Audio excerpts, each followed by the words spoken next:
नमस्कार, बहुत स्वागत है आपका जी मध्य प्रदेश छत्तीसगढ़ देख रहे हैं और आपके साथ मैं हूं आसिफ शेख। आपकी आवाज में आज बात एमपी कांग्रेस और निकाय चुनाव की। हाल ही में एमपी की 28 सीटों पर हुए विधानसभा चुनाव में कांग्रेस को सिर्फ 9 सीटें मिली और कांग्रेस को हार का सामना करना पड़ा। हार के बाद कांग्रेस का सत्ता में वापसी का सपना भी टूट गया, मगर अब सामने निकाय चुनाव की चुनौती है और ऐसे में निराश कार्यकर्ता में नई जान भरकर उसे निकाय चुनाव में उतारने की कांग्रेस पूरी तैयारी कर रही है। एमपी में निकाय चुनाव भले ही 20 फरवरी तक के लिए टल गए हों, मगर पूर्व सीएम कमलनाथ और कांग्रेस प्रभारी मुकुल वासनिक कार्यकर्ताओं को निकाय के लिए चार्ज करने की पूरी कोशिश में जुटे हुए हैं। सवाल यह है कि यह कोशिश कितनी रंग लाएगी।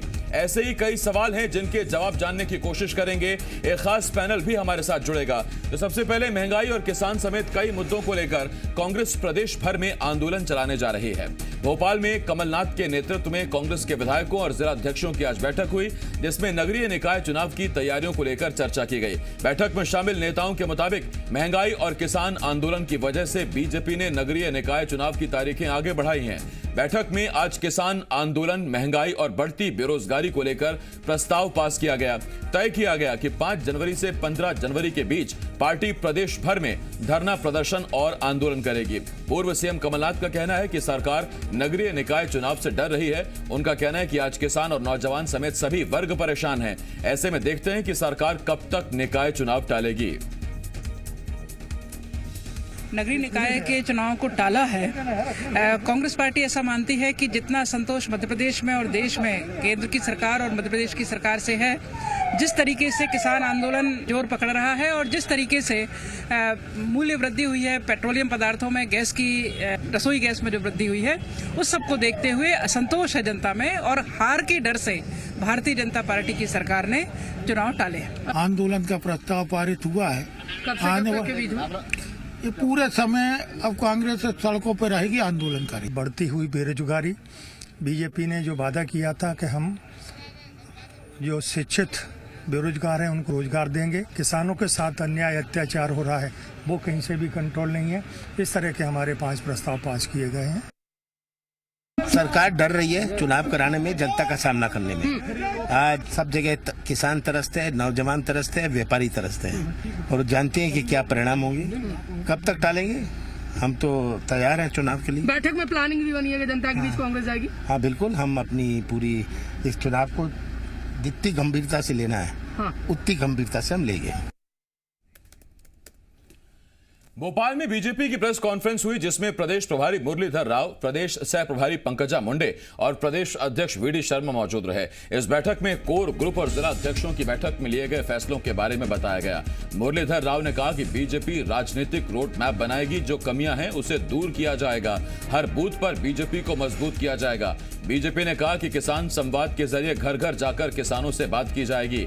वहीं निकाय चुनाव को लेकर मुरलीधर राव ने कांग्रेस पर हमला बोलते हुए कहा कि अस्तित्व बचाने के लिए कांग्रेस को प्रस्ताव पास करने पड़ रहे हैं। उन्होंने कहा कांग्रेस को विपक्ष की राजनीति करनी नहीं आती।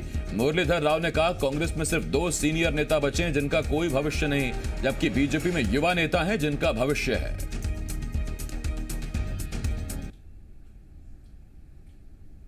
There are still certain areas, grey areas, कई चीजों की कमियां हैं।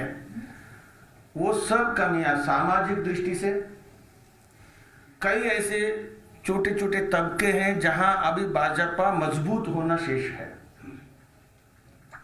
कुछ ऐसी जगह है पंचायत जहां अभी भाजपा मजबूत नहीं है कुछ बूथों पर। तो हमने इस विषय पर हर बूथ में भाजपा मजबूत, ये एक महत्वपूर्ण हमारा टारगेट ऑब्जेक्टिव रहेगा। बहुत सालों से बड़ी मजबूत पार्टी रही है कांग्रेस। सत्ता में हम रहे या वो रहे, विपक्ष में हम रहे या वो रहे, किंतु बड़ी मजबूत पार्टी रही है। लेकिन आज आने वाले दिनों में अब उसको अस्तित्व की चिंता है कि वो प्रस्ताव पारित करने से ही पता चलता है कि वो पार्टी जिंदा है, अदरवाइज तो कहीं है। कांग्रेस की नेता कौन सी है, दिल्ली में है या कहाँ वो अपने विदेश में है, पता ही नहीं चल रहा है। ये कौन सी राजनीति है? इसलिए कांग्रेस को विपक्ष की राजनीति करना नहीं आता है। एक तरफ निकाय चुनाव जीतने की तैयारी कांग्रेस कर रही है, रणनीति बना रही है, तो मुरलीधर राव कहते हैं कि अस्तित्व बचाने की लड़ाई कांग्रेस लड़ रही है। विपक्ष की राजनीति नहीं आती कांग्रेस को, ना कोई भविष्य दिखाई देता है। दो सीनियर नेता हैं जिनका कोई भविष्य नहीं है। हमारे साथ दो खास मेहमान इस वक्त जुड़ रहे हैं। हमारे साथ कांग्रेस की पूर्व विधायक सविता दीवान जी हमारे साथ जुड़ रहे हैं और इसके साथ साथ वरिष्ठ पत्रकार शिव अनुराग पटेरिया जी हमें ज्वाइन कर रहे हैं। सविता जी बहुत स्वागत है आपका। शिव अनुराग पटेरिया साहब बहुत स्वागत है आपका। और सविता दीवान जी आज हमारे साथ इसलिए हैं क्योंकि कांग्रेस की रणनीति का एक वो भी हिस्सा है। जबलपुर नगर निगम की जिम्मेदारी सविता दीवान जी के कंधों पर डाली गई है हिना कांवरे के साथ साथ, तो जबलपुर की जिम्मेदारी भी है। और बीजेपी से अब से कुछ देर बाद हमें भी गेस्ट ज्वाइन करने वाले हैं। सबसे पहले सविता जी आपके पास आ रहा हूं। सविता जी, कहां तो तैयारी है कि कांग्रेस निकाय चुनाव जीतेगी और बीजेपी कह रही है कि ये निकाय चुनाव या विधानसभा उपचुनाव की तैयारी नहीं है, ये दरअसल कांग्रेस के खुद की अस्तित्व बचाने की चुनौती है। कांग्रेस पूरे देश में खत्म होती जा रही है, भविष्य पर सवाल उठ रहे हैं।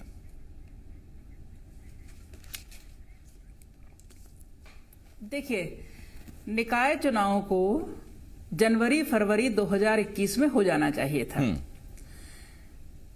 निर्वाचन आयोग की पूरी तैयारी थी, अध्यक्षों के आरक्षण हो गए थे और ये तय था कि चुनाव समय पर हो जाएंगे।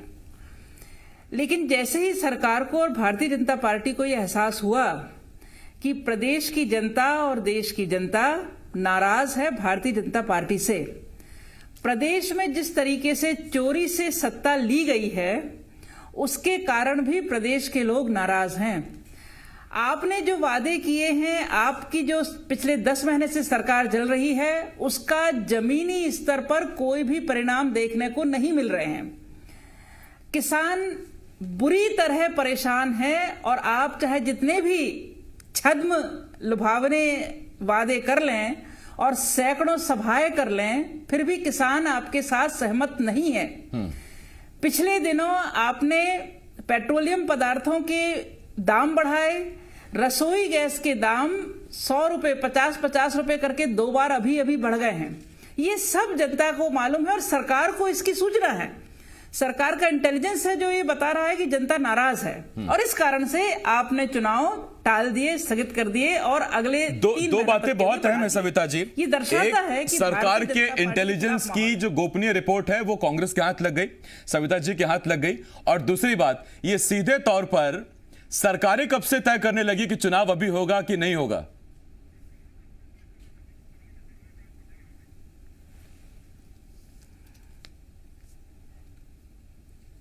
सविता जी, ये सरकार की चिट्ठी है ना जी, ये सरकार का ही पत्र है और सरकार ने ये कहा कि ये बहाना, ये तो देखिए ये एक बहाना है, ये बहाना है कि हम किस कारण से, कोरोना के कारण हम चुनाव नहीं करा सकते, उपचुनाव हो गए, सैकड़ों सभाएं मोदी जी के किसान विरोधी कानून के पक्ष में माहौल बनाने के लिए शेड्यूल्ड हैं, जिसमें हजारों की संख्या में लोगों को जबरिया बुलाया जा रहा है। उपचुनाव इतने बड़े हो गए और अब नगरीय निकाय के चुनाव के लिए आप कोरोना को बहाना बना रहे हैं। ठीक, सविता जी मैं लौट रहा हूं इस पर आपके पास। तो ये कहना ये है ना कि जनता पक्ष में नहीं है। जी, मैं लौटता हूं दीवान जी आपके पास। हमारे साथ शिव अनुराग पटेरिया साहब जुड़े हुए हैं, वरिष्ठ पत्रकार हैं।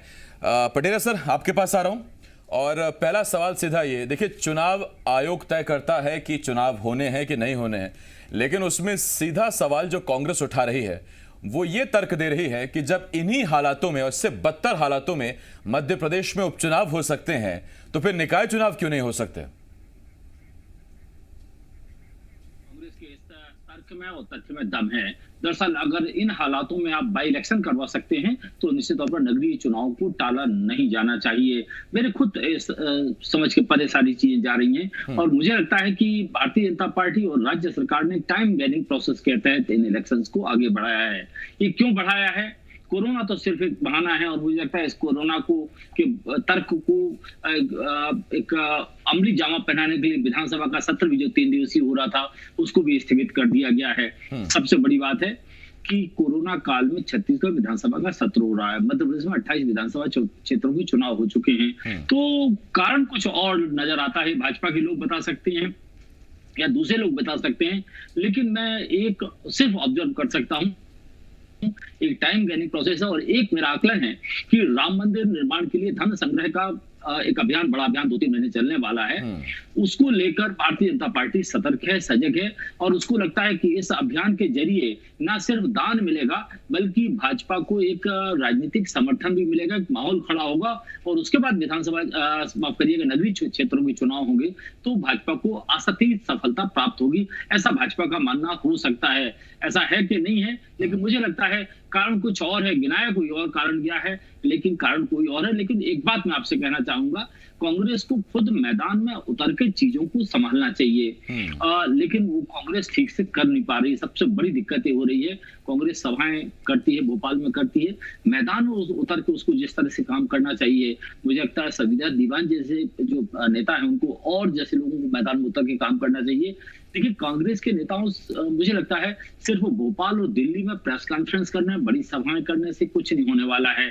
जब तक आप ग्राउंड वर्क आपका मजबूत नहीं होगा तब तक आप चुनौती कैसे दे पाएंगे, मेरी समझ के परे है। ठीक नहीं, विपक्ष के प्रभारी होने के नाते मुरलीधर राव साहब ने आज भले ही कांग्रेस पर निशाना साधा हो, लेकिन कह गए वो पते की बात, और वो ये कह गए कि कांग्रेस को फिलहाल विपक्ष की राजनीति नहीं आ रही और इसको सिर्फ एक राजनीतिक टिप्पणी की जगह कांग्रेस को इस टिप्पणी को बड़ी गौर से लेना चाहिए। सविता दीवान जी, मैं आपके पास आ रहा हूं। एक छोटी सी बात सविता दीवान जी, बीजेपी देखिए नहीं पता कि ये जो एंगल अभी पटेरिया साहब ने दिया है, ये खबर तो चल ही रही है, लेकिन क्या वाकई ये कारण है कि नहीं है, उसमें मैं कुछ नहीं कहूंगा, चुनाव आयोग का अपना फैसला है, उसके पीछे जो भी वजह माने। लेकिन मेरा सवाल ये कि इतनी दूर की रणनीति पॉलिटिकल माइलेज के लिए बीजेपी तैयारी कर रही है और आपके सिर्फ प्रदर्शन की रणनीति इतनी दूर की है कि पेट्रोल डीजल के दाम आज बढ़े हुए हैं। एक हफ्ते पहले सिलेंडर के दाम 100 रुपए बढ़ गए और आपका जो धरना प्रदर्शन होगा वो होगा आज से 10 दिन बाद, 5 जनवरी से 15 जनवरी तक आप आंदोलन करेंगे। जब आग बुझ जाएगी, चिंगारी भड़केगी कैसे, सविता जी? देखिए ये जो 5 से 15 तारीख का जो हमारा कार्यक्रम है वो अकेले इन मुद्दों पर नहीं है, जो भी ज्वलंत मुद्दों हैं हर मुद्दे पर हम चर्चा करने वाले हैं। जिस दिन गैस सिलेंडर के दाम बढ़े उस दिन भी ब्लॉक कांग्रेस कमेटीज ने अपनी जगह पर धरना दिया। जिस दिन डीजल पेट्रोल के दाम बढ़े उस समय भी प्रदेश कांग्रेस की तरफ से निर्देश रहे कि ब्लॉक स्तर पर, कम से कम ब्लॉक स्तर पर प्रदर्शन हो और जनता को यह बताया जाए कि जिस तरीके से केंद्र की सरकार और राज्य की सरकारें अपना योगदान महंगाई बढ़ाने में दे रही हैं, ये जनता को पता होना चाहिए। तो ऐसा नहीं है कि ये 10 दिन बाद या 15 दिन बाद होगा, ये अनवरत चलने वाली प्रक्रिया है। 5 से 15 तारीख तक हम लगातार एक शेड्यूल्ड प्रोग्राम के तहत हर देश की और प्रदेश की समस्या पर धरना देंगे। सविता जी, सरकार में एक प्रस्ताव लाकर अप्रत्यक्ष कर दिया गया मेयर के चुनाव को और यह लगने लगा कि शायद कमलनाथ सरकार अपने ही कार्यकाल में निकाय चुनाव करवा भी लेगी, लेकिन सरकार आई और चली गई, हम देखते रह गए, निकाय चुनाव नहीं हो पाए।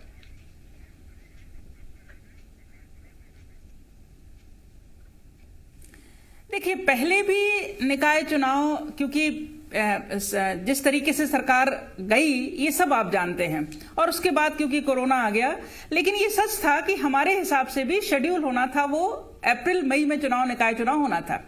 अप्रत्यक्ष प्रणाली कांग्रेस की सरकार ने ये लेकर आया था, ये देखते हुए कि क्योंकि पार्षद जब चुने जाते हैं तो पूरे शहर के विकास में पार्षदों का भी अपना एक रोल होना चाहिए। उनमें से कोई यदि अध्यक्ष चुना जाएगा, उससे यदि कोई मेयर चुना जाएगा तो पूरे शहर का सर्वांगीण विकास होगा। ये इस कारण से कांग्रेस ने ये तय किया था, और यदि हमारी सरकार होती तो निश्चित तौर पर हम शेड्यूल के हिसाब से हमारा चुनाव करा लेते। परंतु पिछले 10 महीनों में भारतीय जनता पार्टी ने इस तरफ ना तो सोचा, ना शेड्यूल पर चुनाव करा पा रहे और आगे 3 महीने के लिए बढ़ा दिया। सविता जी, एक पुरानी कहावत है, दूध का जला छाछ फूक फूक कर पीता है। आपकी सरकार चली गई और अप्रत्यक्ष तौर पर ही मुख्यमंत्री भी चुने जाते हैं, मुख्यमंत्री का सीधा चुनाव नहीं होता है। तो अब आप अगली बार जब सरकार बनाने का मौका मिलेगा तो मेयर अप्रत्यक्ष बनाएंगे या प्रत्यक्ष प्रणाली से मेयर रखेंगे? हाल ही में आपने भुगता है। देखिए हम लोग 2023 के लिए पूरी तरह तैयार हैं और निश्चित तौर पर मध्य प्रदेश की जनता जैसा 2018 में उन्होंने कांग्रेस को समर्थन दिया था वैसा ही 2023 में देगी और ये जो चोरी से बनी सरकार है इसको मुंह की खानी पड़ेगी और उसके बाद निश्चित तौर पर हम लोग अपनी रणनीति तय करेंगे और ये तय करेंगे कि नगर की जो सरकार है वो नगर के लोगों के हाथों में समान प्रतिनिधित्व के तौर पर रहे। ठीक, सविता जी मैं आपके पास लौट रहा हूं और इस वक्त बीजेपी से हमारे साथ चेतन सिंह जी जुड़ रहे हैं, बीजेपी नेता। चेतन सिंह जी बहुत बहुत स्वागत है आपका। चेतन जी मैं आपके पास आता हूं लेकिन उससे पहले पटेरा साहब आपके पास जा रहा हूं।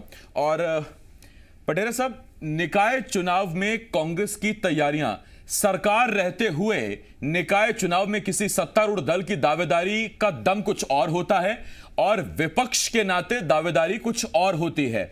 अब जब सरकार नहीं है इसका कितना खामियाजा कांग्रेस को भुगतने को मिलेगा और निकाय चुनाव की जो तैयारियां अभी हाल में दिख रही हैं उस पर मैं आपका कमेंट जरूर चाहूंगा। आसिफ साहब, एक तो सविता जी को मैं करेक्ट करना चाहूंगा कि 2018 के नतीजे वो 2023 में चाहती हैं तो ठीक नहीं है, क्योंकि 2018 के नतीजे बहुत अच्छे नहीं थे कांग्रेस के लिए। 109 पे बीजेपी थी, 114 पे कांग्रेस थी और नंबर ऑफ वोट्स में भी बीजेपी आगे थी। तो कम से कम सविता जी अगर पार्टी का भला चाहती है तो 2018 को रिपीट ना करें, उससे बेहतर करने की कामना करें।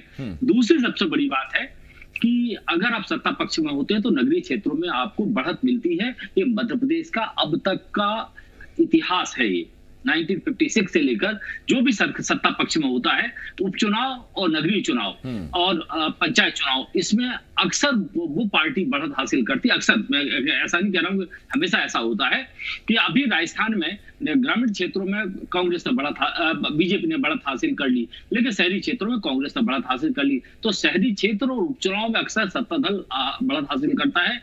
अगर कांग्रेस को बढ़त हासिल करना है, ज्यादा क्षेत्रों में जीतना है, तो फिर मैं कहूंगा दिल्ली और भोपाल में अपने खोलों से निकलकर कांग्रेस के नेताओं को मैदान में उतरना पड़ेगा, नौजवान लीडरशिप को आगे आना पड़ेगा।